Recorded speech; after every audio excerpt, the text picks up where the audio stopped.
want to do the pre-service? Sure. And the prelude is Yep. right there, so, excellent. I don't want to get myself.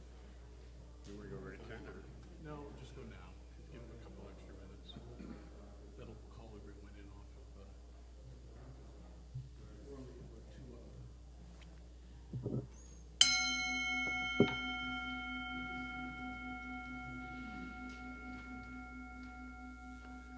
Let us now settle into a spirit of worship with a moment of quiet, to be followed by the music Hush, Hush, Somebody's Calling My Name, composed by Cliff Harden, played by our music director and pianist, Matthew Johnson. You are also invited at this time to light a silent candle of joy or sorrow.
Our chalice lighting words this morning, written by our own Reverend Aaron Payson, entitled, "In the Spirit of Dr. King."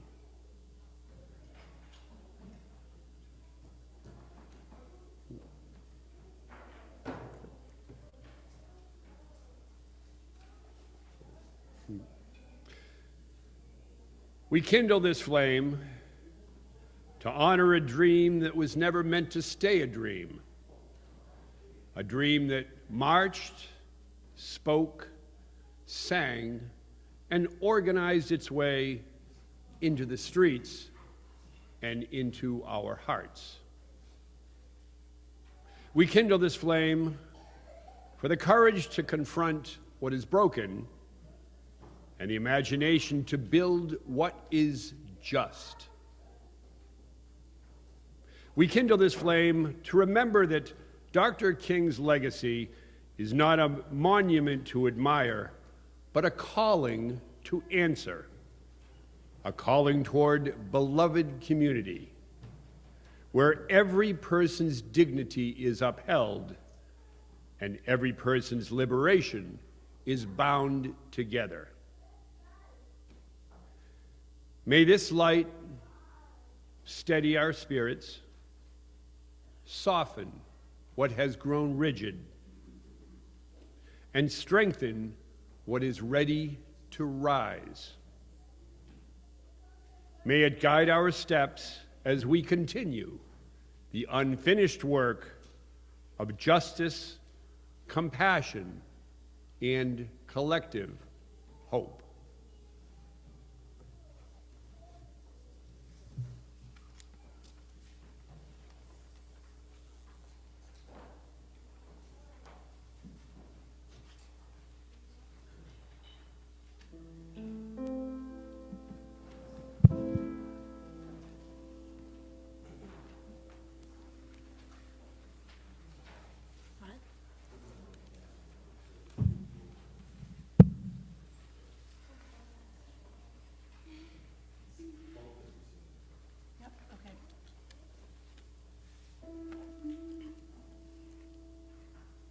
Ain't gonna let nobody turn me round, turn me round, turn me round. Ain't gonna let nobody turn me round. I'm gonna keep on a walking, keep on a talking, marching up to freedom land. Ain't gonna let a sergeant's turn me round, turn me round, turn me round. Ain't gonna let ICE agents turn me round. Gonna keep on a walking, keep on a talking, marching up to freedom land. Ain't gonna let fascism turn me round, turn me round, turn me round. Ain't gonna let fascism turn me round. I'm gonna keep on a walking, keep on a talking, marching up to freedom land. Ain't gonna let racism turn me round, turn me round, turn me round. Ain't gonna let racism turn me round. Keep on a walking, keep on a talking, marching up to freedom land. Ain't gonna let no hatred turn me round, turn me round, turn me round. Ain't gonna let no hatred turn me round. I'm gonna keep on a walking, keep on a talking, marching up to freedom land. Ain't gonna let nobody turn me round, turn me round, turn me round. Ain't gonna let nobody turn me round. Keep on a walking, keep on a talking, marching up to freedom land.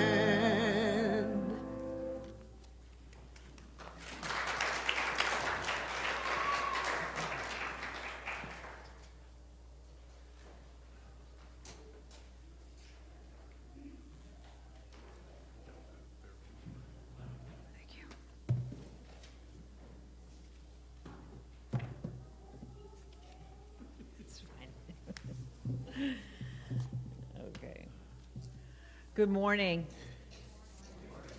Welcome to the Unitarian Universalist Church of Worcester, a congregation of love, hope, and justice, inspiring people to take on the challenges of a changing world.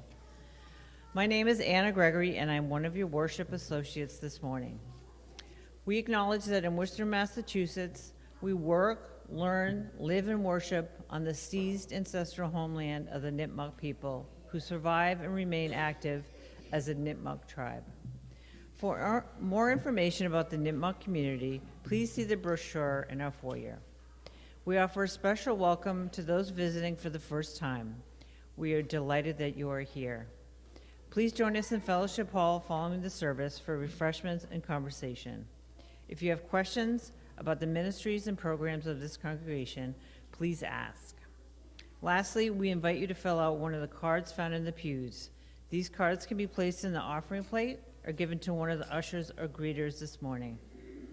For those of you joining us online this morning, we offer you a very special welcome. For safety purposes and so that we might come to know you better as you are able, please place your name on your video feed. Please take a moment to sign the attendance clipboard that's now being circulated. You are not obligated to sign, but we appreciate the information and will use it for church purposes only. During the service, we offer an opportunity to share a brief personal joy or sorrow. If you'd like yours to be read aloud, please print it on an index card in the pew and drop it in the collection plate. For those online, please place a joy or sorrow in the chat, and we will share it during this time in the service. In the foyer are listening devices, large print service programs, and hymnals for those who may find their assistance beneficial. Please see one of our ushers for assistance. I invite you now to turn your technology to worship mode. Finally, please note the announcements on the back of your program. There'll be time for short verbal announcements following the postlude. We are so glad that you are here and hope that this morning is an opportunity for rest, reflection, and rejuvenation. Now, I am switching hats and I am putting on my fundraising hat. This is Kashi. If others have not met Kashi, this is my fundraising hat. So I'm now speaking to you in my capacity as co-chair of the auction committee. This is the church's 5th online auction, if you can believe it. This year, the auction runs February 28th to March 7th, with the final hours of the auction coinciding with the Cool Beans Coffee Hour on the night of March 7th. We're excited to offer services, experience, and gift cards, our best sellers, once again this year. And this is something I would like to point out from Michelle Hernandez, gave me these coupon booklets this morning for free oil changes for VIP tire and services. So this is the kind of thing, and I'm so excited, because who doesn't need an oil change? And like last year, we need your help from members of the congregation to approach local vendors on behalf of the church for gift cards. If you visit a restaurant frequently or your best friend owns a hair salon, we need your help. You may also donate your talents like a guitar lesson or an apple pie made to order. Items with the most bids for 2024 auction were the Choose and Mix Korean Food $25 gift card and the native plant consult for your home and garden that Leo gave us. If you're able to assist, please see our form by clicking on the link in our flyer, or you will see it in the weekly message. I have a flyer here. You can click here and then tell us what you can donate. We're aiming for 10 grand this year, but higher is always better. So thank you, and let's make $1 million.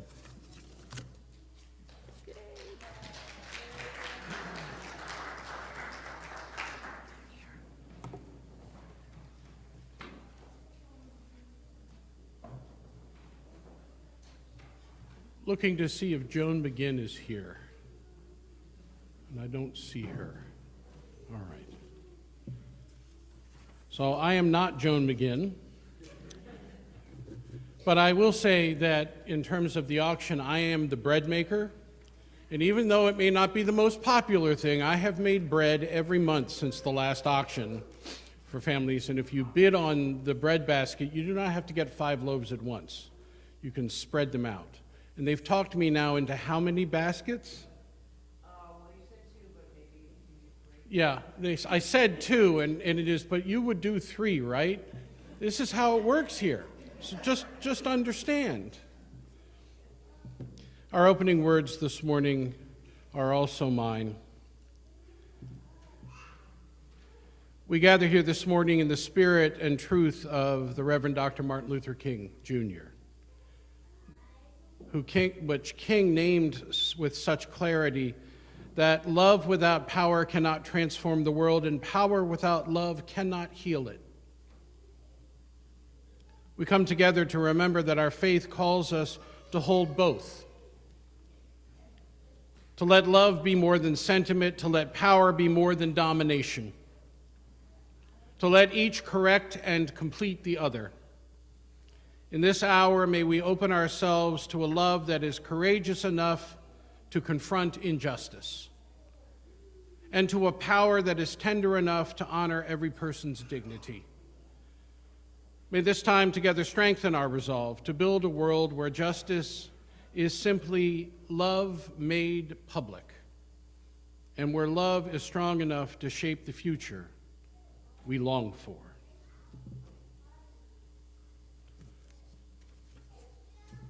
Would you please join together in our opening hymn?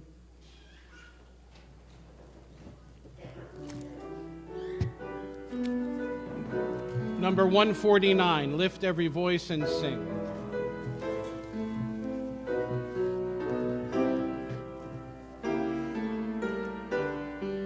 Your gray hymnals, please rise in body or in spirit.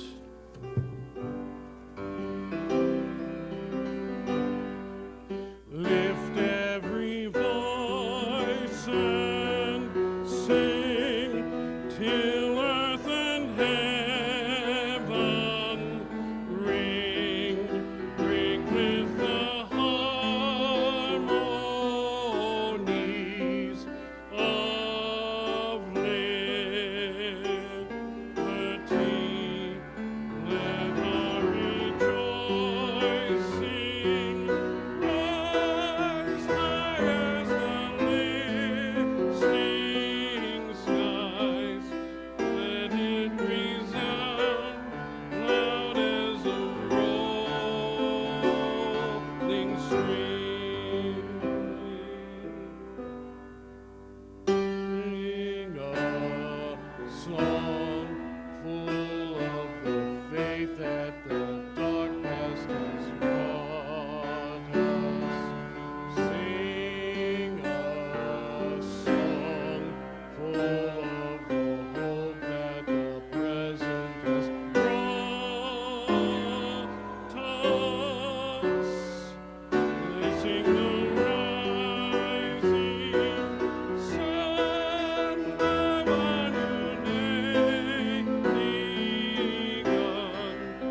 I want to invite our basket bearers forward, those representatives of our religious exploration program who come each week with baskets in order to continue to contribute to the emergency operating fund, or the emergency fund of the congregation that provides all kinds of necessary things for friends in the congregation and community.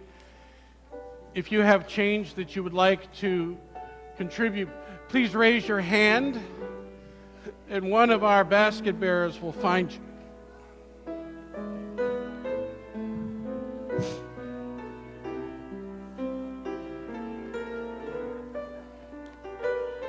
All right, and I can take your basket. Thank you. Thank you so much. Thank you. Thank you. I'll be right back.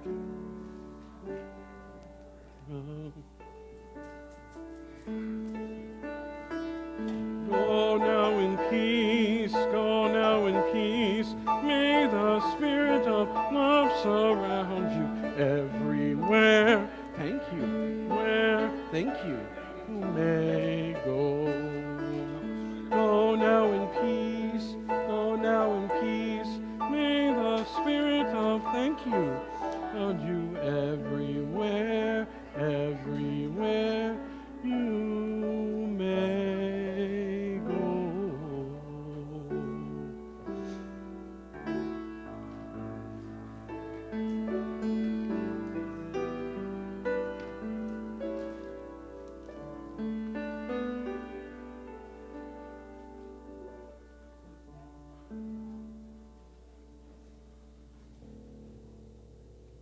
Robin, can you close that?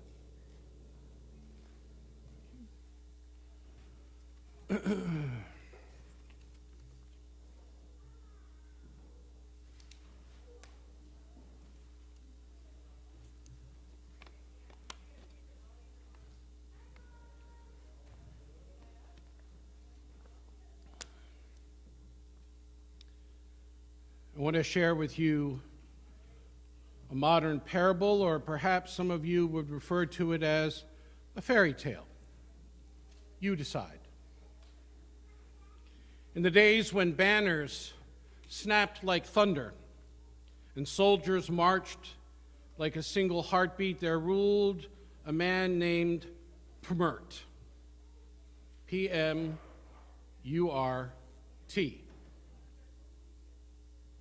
A man who trusted the sword more than the people who lived beneath it.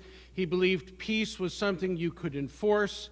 He believed loyalty was something you could command. He believed safety was something you could seize from the trembling hands of neighboring lands. And so his armies grew. And so did his borders. And so his people learned to bow before they learned to speak. Power he had in abundance, but it was a power without love. And so it hollowed him from within and hardened the world around him. In a small village where Pmurt's soldiers rarely lingered, a circle of neighbors gathered at dusk. They lit a single lantern and passed it from hand to hand. They whispered prayers for courage. They sang songs of mercy. They dreamed of a kingdom where fear was not the price of survival. Their love was deep, but it was quiet. And quiet love alone could not mend a breaking world. In the capital's shadowed alleyways, another group formed, not with lanterns, but with hammers. They were tired of decrees that bruised their dignity, tired of soldiers who marched through their markets, tired of a man who mistook obedience for devotion. Their anger was fierce, but it was scattered. And scattered power alone could not heal a wounded land. Then came the summer. when 3 rulers rose against Permert's conquests. Fields burned, villagers fled, the sky itself seemed to tremble. And on a road thick with smoke and refugees, the lantern bearers and the hammer bearers met for the first time. They argued, and they accused, and they wept, and then they listened. From their listening rose a new resolve. Love must grow a spine. Power must grow a heart. Justice must bind them both. They formed a covenant, a circle of flame and stone. Tenderness braided with courage, compassion fused with resolve. They fed the hungry. They sheltered the fleeing. They confronted the king's officers, not with violence, but with an unyielding clarity.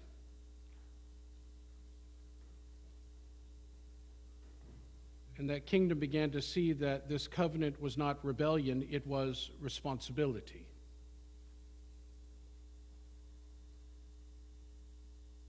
When the covenant reached the palace gates, they did not come with swords, they came with children carrying lanterns. Elders carrying petitions, farmers carrying stones, soldiers carrying regret. Permert looked down from his balcony and saw something he had never seen before, a people united not by fear, but by purpose.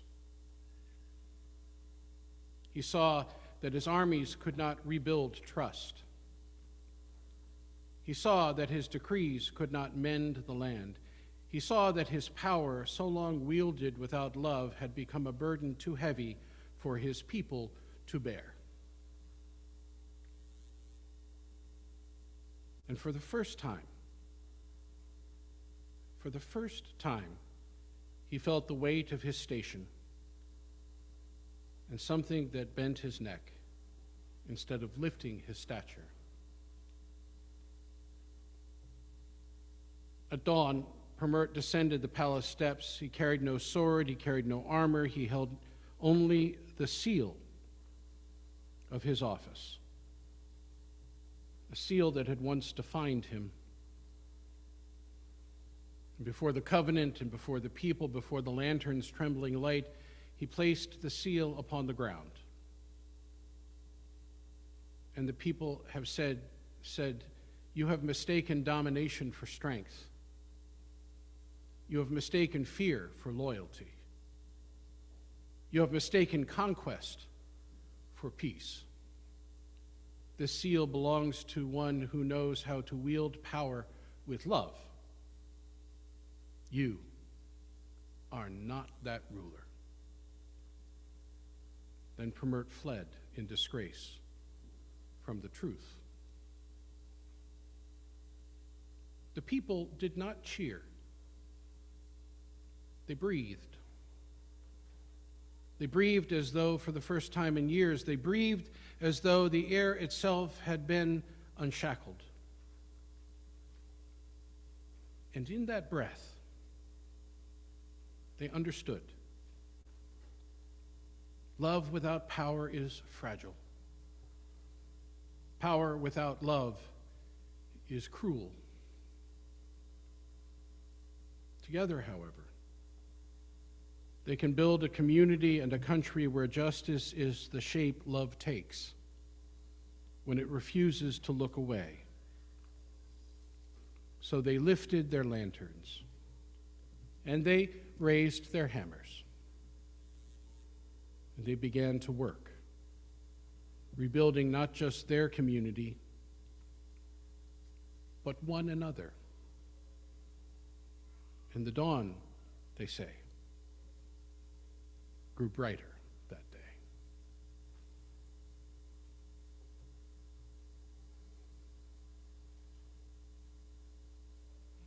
Power without love is reckless and abusive. and love without power is sentimental and anemic. Power at its best is love implementing the demands of justice. Justice at its best is love correcting everything that stands against love.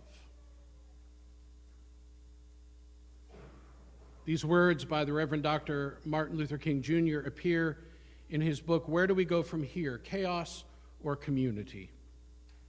Published back in 1967. Some of you remember then. I've been told if you do remember, though, you weren't there. The book argues that in 1967, the United States stood at a moral crossroads. Either descend into chaos fueled by racism, poverty, and militarism, or build a just, multiracial democracy grounded in economic justice, nonviolence, and the ideal of beloved community. Beloved community being the modern theological expression for the more archaic notion of the kingdom of God, and one that realizes the co-creative intention of faithful discipleship toward a vision of sustainable and just relations between all beings. King's oft-quoted analysis of the relationship between power and love comes in his book as almost a benediction to his description of a moment in the civil rights movement that seems eerily similar to one we face at this moment in our country. 1967, James Meredith, an American civil rights activist, writer, political advisor, and United States Air Force veteran, was shot a number of times while beginning a 220-mile solo march from Memphis, Tennessee to Jackson, Mississippi, to highlight continuing racism in the South and to encourage voter registration after passage of the Voting Rights Act in 1965. Interestingly, Meredith did not want major civil rights organizations to become involved in his effort at the time, which might be attributable to, in part, to what he had experienced only a few years earlier in 1962, when he became the first African-American student admitted to the racially segregated University of Mississippi after the intervention of the federal government, an event that was a flashpoint in the civil rights movement. Inspired by John F. Kennedy's inaugural address, Meredith decided to exercise his constitutional rights and apply to the University of Mississippi. His goal was to put pressure on the Kennedy administration to enforce the civil rights for African Americans. The admission of Meredith ignited the Old Miss riot of 1962, where Meredith's life was threatened and 31,000 American service people were required to quell the violence, the largest ever invocation of the Insurrection Act of 1807. Makes you wonder about the Insurrection Act and how it is being talked about today. King writes of the response by himself and other civil rights leaders at the time to go to Memphis and to visit James Meredith in the hospital, and together with his blessing, continue the march he had begun only a few days earlier on his own. What follows for King is a poignant reflection on the fragile nature of movement building at a moment when often desperate proclivities toward the reality of violence competed for allegiance. He writes, in a brief conference, Floyd, Stokely, and I agreed that the march would be jointly sponsored by CORE, SNCC, the Student Nonviolent Coordinating Committee, and the SCLC, Southern Christian Leadership Conference, with the understanding that all other civil rights organizations would be invited to join. It was also agreed that we would issue a national call for support and participation. I think of this as colleagues of mine are now flying to Minneapolis. 1 hour later, after making staff assignments, he writes, and setting up headquarters at the Reverend James Lawson's church in Memphis, a group of us packed into 4 automobiles and made our way to the desolate spot on Highway 51 where James Meredith had been shot the day before. And so began the second stage of the Meredith, Mississippi Freedom March. As we walked, he writes, Down the meandering highway in the sweltering heat, there was much talk and many questions were raised. "I'm not for that nonviolent stuff anymore," shouted one of the younger activists. "If one of these damn white Mississippi crackers touches me, I'm going to knock the hell out of them," shouted another. Later on, a discussion of the composition of the march came up. "This should be an all-black march," said one marcher. "We don't need any more white phonies and liberals invading our movement. This is our march."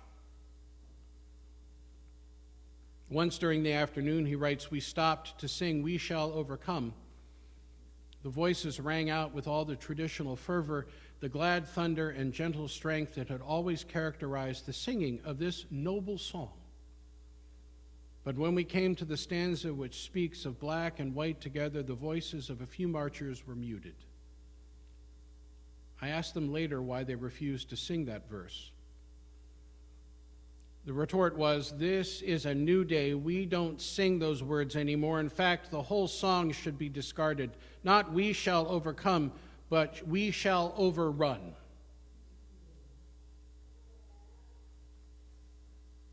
King says, "As I listened to all these comments, the words fell on my ears like strange music from a foreign land.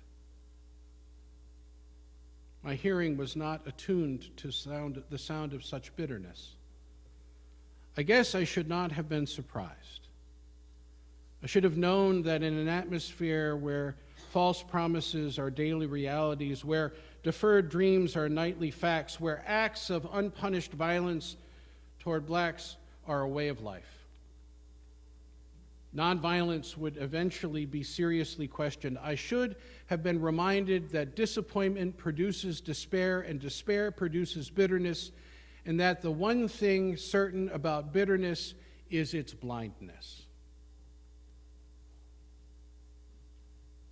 Bitterness has not the capacity to make the distinction between some and all. When some members of a dominant group, particularly those in power, are racist in attitude and practice, bitterness accuses the whole group.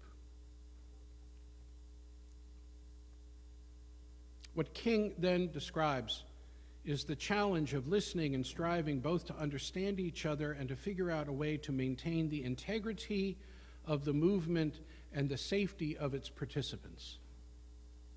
The primary concerns were around whether the effort moving forward should be black only or at least thoroughly de-emphasize white participation.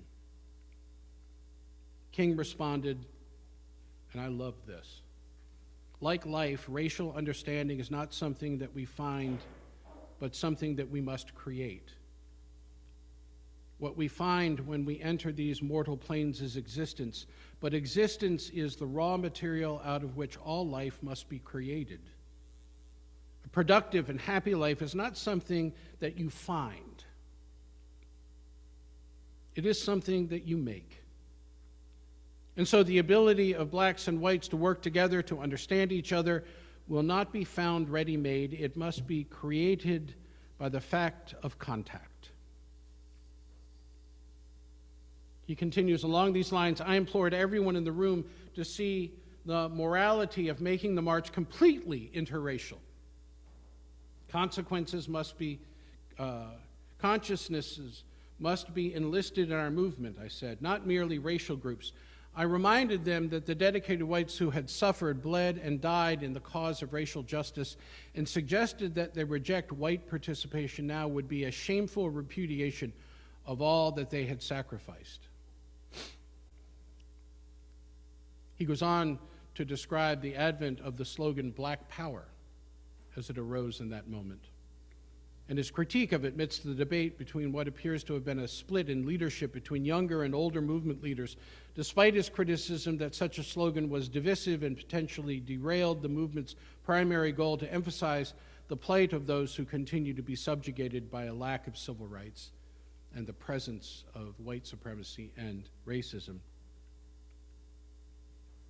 And yet, King demonstrates a sensitivity to the reality that fostered these sentiments. He remembers many of the young people proclaiming black power today were but yesterday the devotees of black-white cooperation and nonviolent action.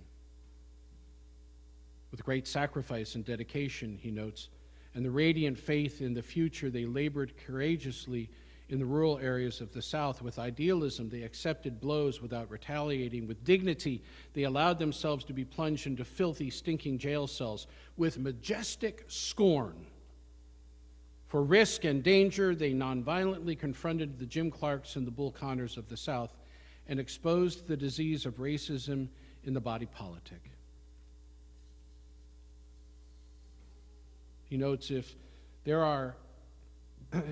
they are America's angry children today, this anger is not congenital. It is a response to the feeling that the real solution is hopelessly distant because of its inconsistencies, resistance, and faint-heartedness of those in power. If Stokely Carmichael now says that nonviolence is irrelevant, it is because he, as a dedicated veteran of many battles, has seen with his own eyes the most brutal white violence against blacks and white civil rights leaders, and he has seen it go unpunished. Sound familiar? He writes there, frustration is further fed by the fact that even when blacks and whites die together in the cause of justice, the death of a white person gets more attention and concern than the death of a black person. Stokely and his colleagues from SNCC were with us in Alabama when Jimmy Lee Jackson, a brave young black man, was killed, and when James Reeb, a committed Unitarian white minister, was fatally clubbed to the ground. A committed Unitarian. They remembered how President Johnson sent flowers to the gallant Mrs. Reeb, and in his eloquent "We Shall Overcome" speech paused to mention that one person, James Reeb, had already died in the struggle. Somehow, the president forgot to mention Jimmy, who died first. The parents and the sister of Jimmy received no flowers from the president. The students felt this keenly, not that they felt that the death of James Reeb was less than tragic, but because they felt that the failure to mention Jimmy Jackson only reinforced the impression that to white America, the life of a Negro is insignificant and meaningless. It might be worth remembering this morning that prior to the death of Nicole Renee Good, Salvario Villegas Gonzalez, a father originally from Mexico, was shot while fleeing officers during an ICE operation in September of 2025 in a suburb of Chicago. And 2 other unnamed people were shot and killed in Texas and California later that same year. The fact that they continue to remain unnamed bothers me. All of this is my way of saying that the chaos we currently are experiencing is not new. And it's going to get worse before it gets better. It is part of the birth pangs of a movement trying to find its common ground amidst the disparate but related experiences of so many people. King reminds us that listening to each other deeply, beyond words, to the experiences that have informed our character and our motivation is essential to moving forward. And in all of this, not to lose sight of the fundamental goal of beloved community, which includes all people, nay, I say all beings, in the vision of a just and peaceful world. Beloved, we stand where King once stood, at the trembling edge of a nation, caught between what it fears and what it could become. King saw people rising from the bruised soil of history, carrying victories carved into law, yet still hemmed in by hunger, still shadowed by poverty, still wounded by the quiet machinery of racism and neglect. He named the truth with unflinching clarity. That rights on paper are not bread on the table, that freedom proclaimed is not justice embodied, that progress without transformation is a mirage shimmering over desert sand. He warned that the old ghosts, white complacency, black despair, the seductive lie of violence, the cold logic of militarism would return if left unchallenged. He insisted that the next moment must be deeper than marches, bolder than speeches, more daring than the victories already won. He called us toward a new frontier. Economic justice, shared power, a guaranteed floor beneath every life, a world house where all can dwell, a beloved community woven from courage and compassion.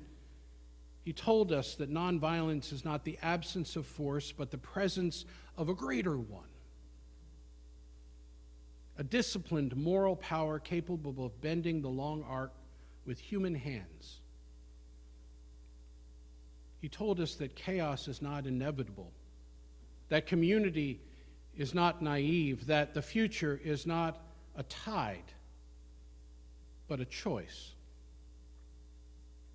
And now, in our own hour of trembling, his question becomes ours. Where do we go from here? Not back to the comfort of illusions, not sideways into the paralysis of cynicism, not downward into the spiral of fear, but forward into the hard, holy work of building what we have not yet seen. Forward into a justice that feeds the hungry and frees the captive and heals the land. Forward into a love that refuses to be sentimental, a power that refuses to be cruel, a hope that refuses to be quiet. Forward, with eyes open, with hearts awake, with hands ready. For the choice remains before us still, chaos or community. And the call rises like a dawn wind over the world. Wake up. Stand up. Build, beloved community, with all of the fierce tenderness your life can hold.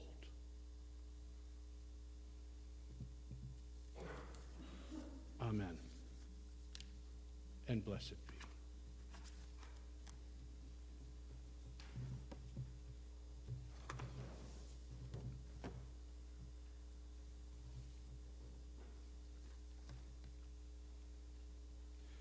This morning, our 50/50 collection for this month is in service to an organization called Worcester Interfaith, an organization that I have served as treasurer of. This is full disclosure, and also now serve as vice president of. It is an organization that locally develops leaders and organizes power to work for social justice and for change.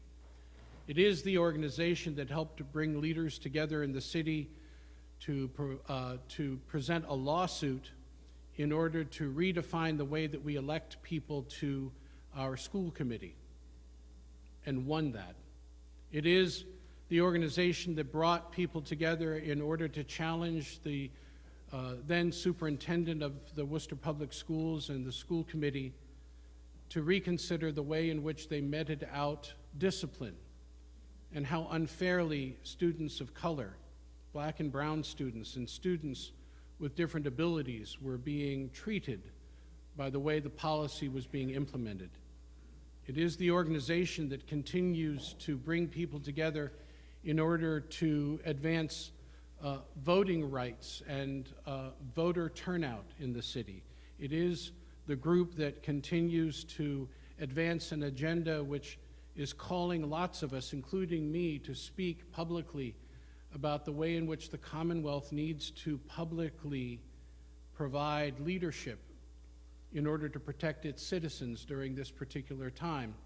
And while many of my clergy colleagues across the country from all different faith traditions, I heard from an Episcopal colleague here in Worcester this morning that she's headed to Minneapolis. There are a handful of us that have already agreed to go to Boston next Friday to have an opportunity for prayer and conversation with the clergy group in Minnesota, in Minneapolis by video conference, to have a press conference of our own, to walk in solidarity with each other up to the Capitol and to become a presence in the governor's office in order to demand that the governor take bold, prophetic, public action to demand that whatever resources are available in the Commonwealth will not be used in service to the ongoing efforts of our federal government to terrorize our citizens. And so the action that is happening on multiple fronts. And Worcester Interfaith is one of the primary means through which that action is not just being articulated and encouraged on the behalf of clergy, but our own Evan Wilson, I don't know if Evan's here this morning or online, has been actively involved with Worcester Interfaith and their organizing efforts. Others of you over the years have attended meetings, especially those who have been involved for a great deal of years in our support for refugees and immigrants, have seen this work be done. So Worcester Interfaith is not only a valuable asset, it is a necessary one at this moment in our history, locally and within the Commonwealth. So I invite you, as you are able this morning, to contribute as you desire. As a 50-50 collection, for those of you who are new with us, this is our time each month when we split whatever is not designated as a pledge in the plate between the organization that we're honoring and the congregation. So if what you are contributing this morning you want to be counted towards your pledge, please mark it so either on the memo line of the check that you're writing, or if you're doing a online digital format, to put a note related to that, or if you're using cash and you want it to be counted only towards your pledge, please put it in one of the envelopes and make certain your name and the word pledge is on there so that we count it appropriately. Everything else we're going to split, and I hope that we're able to make a decent impact on behalf of all of those that are working in the ways that Worcester Interfaith is asking us to work today. For those of you who want to contribute online, I invite you to text 508-231-5335 and follow the instructions on the screen that you're using if you're doing this for the first time. For those others of you, I'm very grateful to you for your ongoing support of this congregation and for the work we strive to do, not alone in the community, but with so many others of like heart and like spirit. This time, our morning offering will be received.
$199 in your hymnals.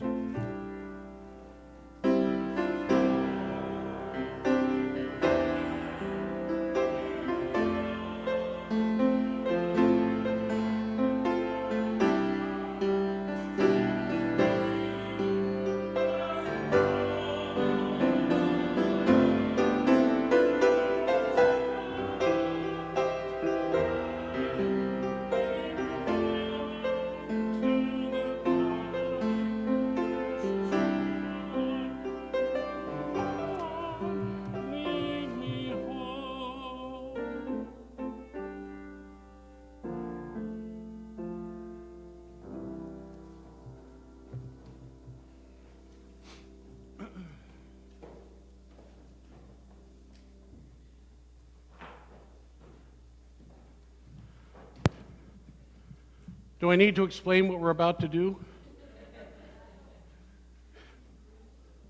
We come to this time in our service when we're given an opportunity to listen deeply to each other in order that we might share what is deepest in our hearts, most profoundly on our minds, or in the work of our hands in this moment. So I invite those of you who have something to share this morning to come forward, form lines on either side of the sanctuary, speak into the microphone so that those using our auditory enhancement devices or are with us online can also participate in this moment. And for those of you who are online, if you have a joy or sorrow to share, please do place it in the chat, and we will make certain that it gets shared as well during this important time in our service. Who's got a joy or sorrow today?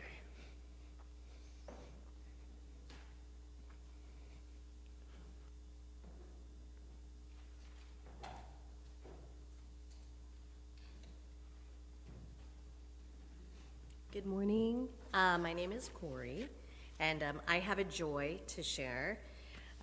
Yesterday, our son Messiah, Chris and my son Messiah, and I met his biological sister and his mom that he hadn't met since the first time since he was 2. And Messiah is 16. His birth mom and his sister were able to tell Naz just how much they've always loved him and how they've never forgotten him. We saw so many similarities. It was wild. He is the tallest of them all. There were big smiles and warm embraces, and Naz's mom told me over and over again, thank you. And all I could say in return was thank you, because as you know, for those of you who do know Naziah, he's a very special young man. And thanks to all of you who have been in our lives these past 12 years for welcoming him with open arms and supporting all of us on this journey. So, thank you.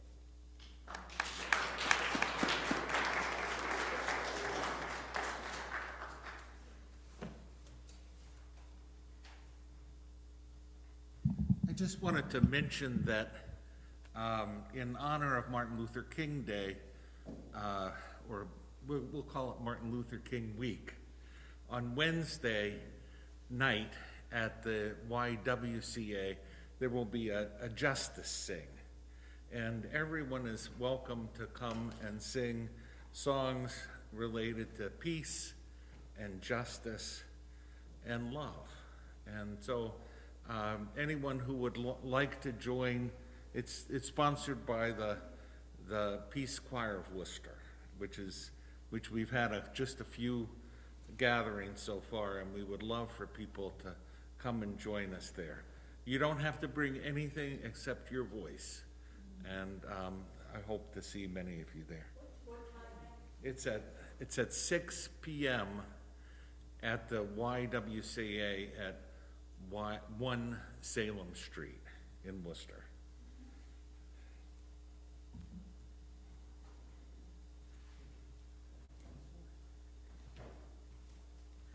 Hello, I'm Cheryl Lachey. It is my honor to be the on-site voice of our online community today.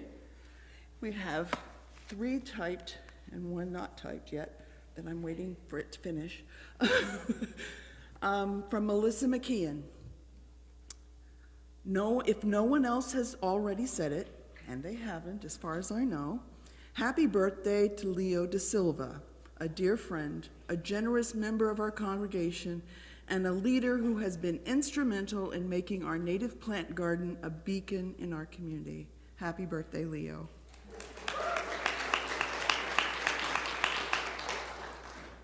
Next, from Wesley, thank you, from Wesley.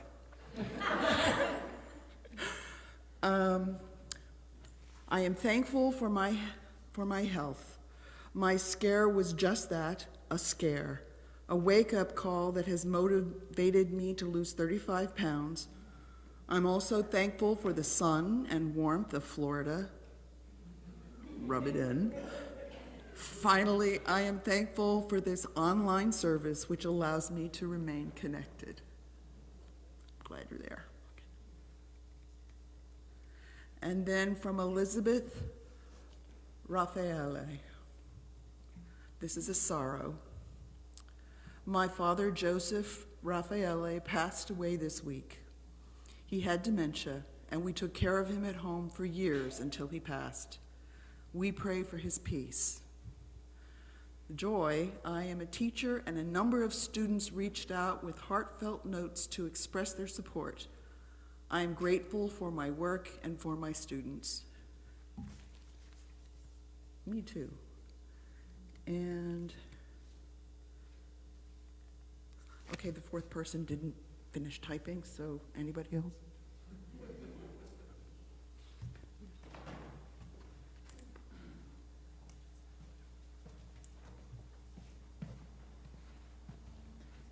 Hi, my name is Stone Abinette. I've been going a few services here. My name is Stone Abinette. I've been attending here for a couple of months now. I unfortunately have a sorrow to share. I just wanted to ask that my friend's daughter, Amy, was prayed for. She has recently contracted influenza type A, and she is 8. So I don't normally ask, but it's very stressful at this time. So if we could just kind of come together for that and take a minute out of your day at some point to reach out to whichever form of higher power you believe in to get a little bit of help with her, that would be fantastic.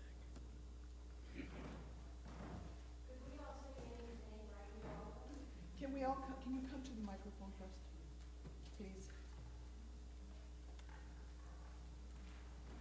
There's no time like the present, and if Amy needs prayers, let's give us a C, Matt. And we're just going to go, Amy. Here we go. Amy.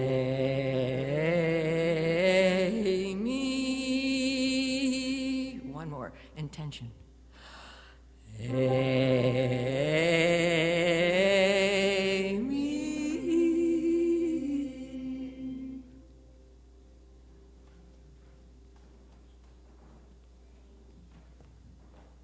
Hi, my name is Vivian. About 2 months ago, I moved back to my hometown from Boston. Speaking of joys, my little personal joy was I was able to, I took a walk on my hill up and down in the snow, just like a 3-year-old. I just love I'm 5 decades in Boston, very little snow. We get the teasings of rain, teasing of snow, but basically turns to rain. So, the little joys, really joys of just being and in this beautiful world. The other joy is the starting of our service today with our such a gifted musician director playing the song that he did. I can tell you, as a pianist myself, and maybe you all musicians, maybe some of you read music, he did not just play what's on the music. There was some other improvising in there. And I have to tell you, just you can pay attention to the notes, and he plays it much more than what there. And it was just a wonderful, one of the good things about this particular weekend is there is some really, really powerful music that tries to go along with the message. So, thank you.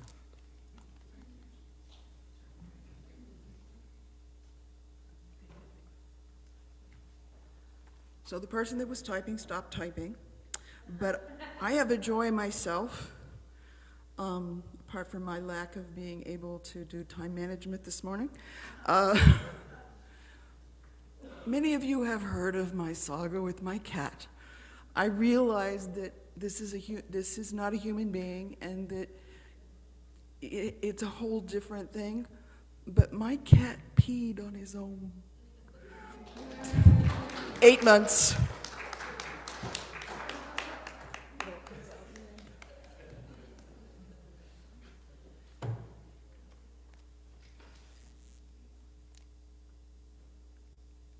You don't hear the quips between colleagues, but she passed me, she goes, it all comes out in the end.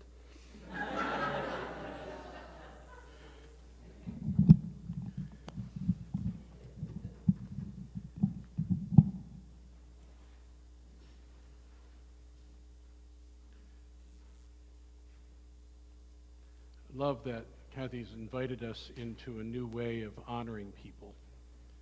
And I think we will continue to strive to do that. We'll even, get all of our musicians to be able to encourage us to use our voices.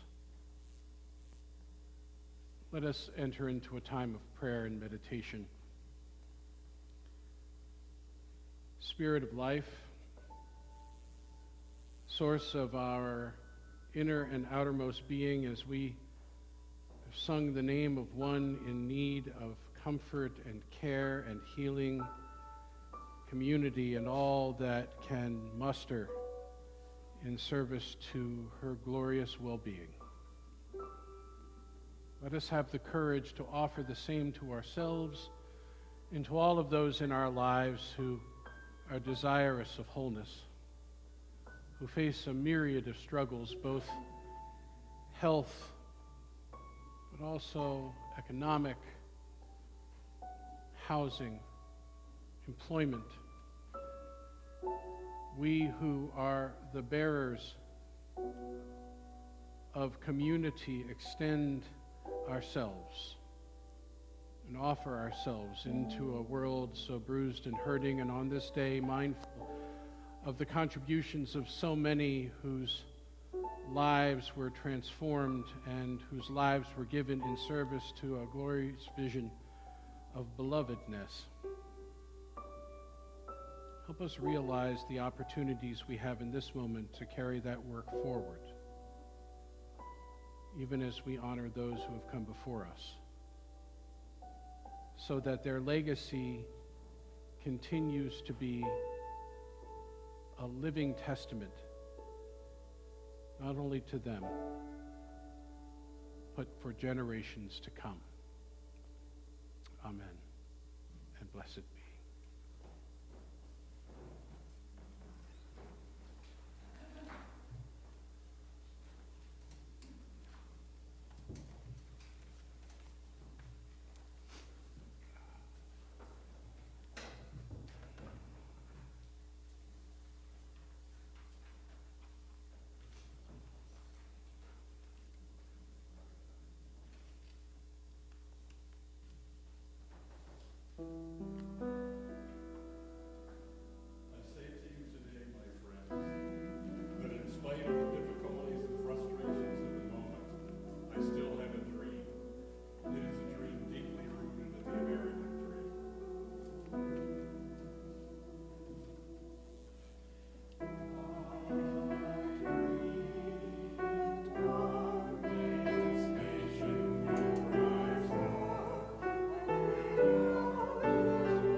Would you turn to the responsive reading found on the insert with your order of service?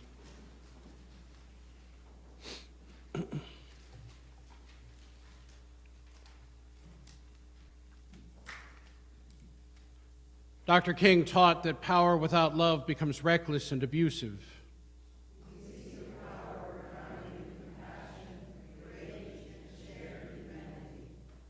He warned that love without power becomes sentimental and anemic.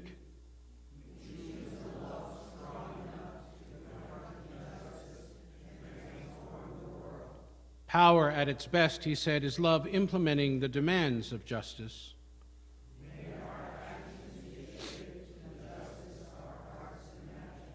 And justice is at its best, is power correcting everything that stands against love.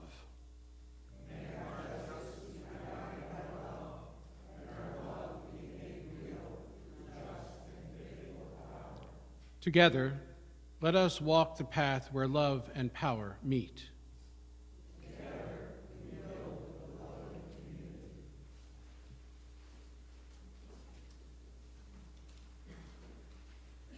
Would you please join together in our closing hymn, number 156? In your gray hymnals, please rise in body or in spirit.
As we prepare to go forth, may the words of Dr. King echo in our steps, reminding us that love without power cannot mend what is broken, and power without love cannot build what is worthy.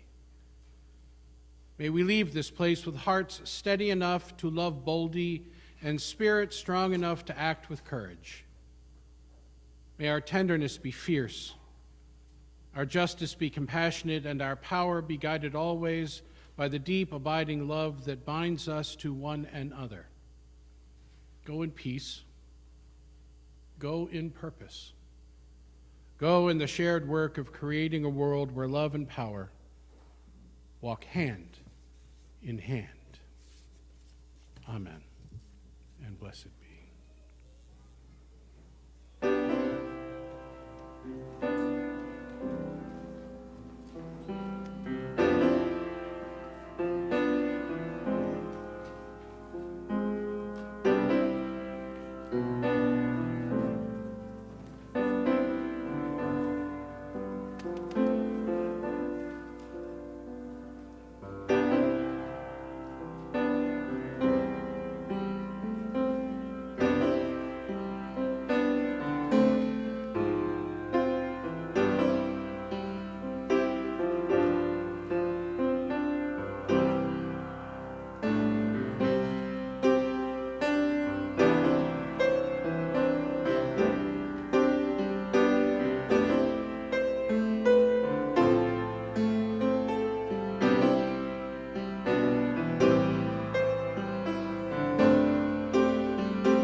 there are any very, very, very short announcements?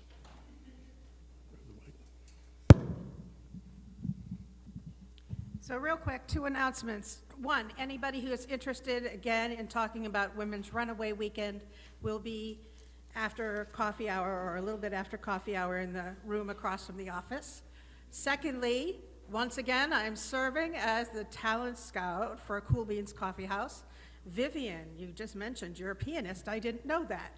I know some other people out there who might be interested in performing. Watch out, I'll strong arm you.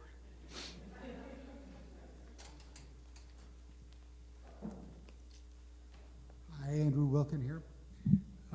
First of all, religious education did the coffee hour day. My son baked last night. So enjoy the white chocolate chip cookies that are out there. Also, it seems ironic to me that last night, well, you're preaching nonviolence. Last night, the question came up several times at the men's group meeting, what is your weapon of choice? We went to Far Shot in downtown Worcester and threw axes, threw hatchets, and throwing stars. Really fun time. If you would like to join us, see me, see David, see one of the other members of the men's group, we'll get you signed up and join us. Thank you. The fact that none of you threw it at each other is the gift, right? I mean, it was all it would. It was good.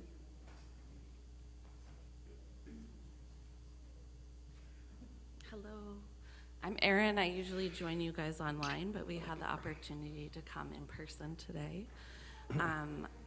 Yes, thank you guys. I grew up at UU, so I feel very comfortable here, and this feels like coming back home. I wanted to share, in speaking about the beloved community, the community that I'm working a little bit with Pastor Aaron and others to create is bringing back a grief support program in Worcester and in the Central Mass area.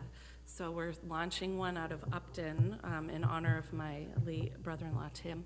We're looking for a couple more volunteers if anybody's interested, and also when we launch it back in Worcester. So if you're interested, please see me, but I'm very much looking forward to sharing with you as the community continues to grow. This is after we learned that the Carriage House, which had been established a number of years ago to provide grief support for children and their families, had closed that particular program, and both Aaron and I went, no. And so we're trying very hard to work with each other, and Aaron is really the genius behind reestablishing this program. So talk with her more about that.